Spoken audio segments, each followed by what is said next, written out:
with all things in the medical field, everything was bred on superstition and shame, and anything that went wrong, they'd be like, oh, the devil did it. So they'd come out with these extremely harmful procedures, but not really procedures, more like torture methods, and try to institute those in order to get people to be better. Treating the people as if they're animals just because they have like a mental disability. Like if someone had like really extreme depression, they'd shock them and hope it would just magically go away. I felt like that's just truly like horrifying to even think about, that their first thought of, or their first solution in mind was to like get it out through pain, was that if they hurt someone enough, they wouldn't be sick anymore.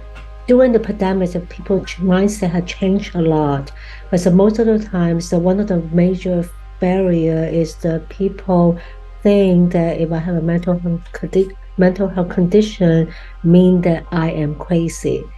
And so most of the people, they don't want to go see therapists or psychiatrists for help because they don't want to be labeled as a crazy person. I feel like the approach in which people take mental illnesses is completely wrong. So I believe, especially in recent times, there's been a lot of these harmful stereotypes and glorification and romanticization, especially with the use of social media, because see, mental illnesses are sort of finally being heard, finally being like seen. They're not that bad, but it's not perfect, as in there's a lot of misunderstanding and mental illnesses and how people reflect and how people deal with them, because this is the stereotypes. For example, depression, it's like you don't get out of bed, you don't want to interact with people, you're not social, but everybody deals with these mental illnesses in a different way. So you can be depressed and you can be high functioning and you can be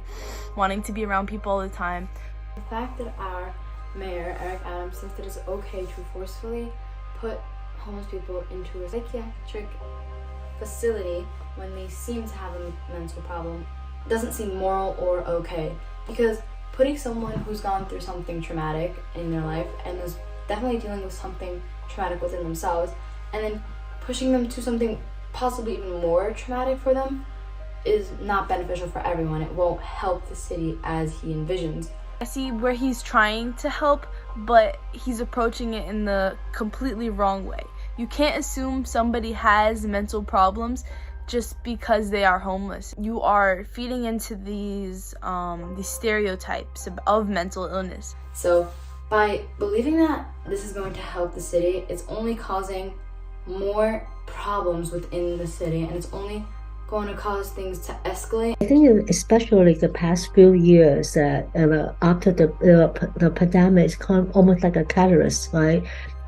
So it's really, we encourage a lot of people to step out for help. And the government do see the need, and then they put it into more resources.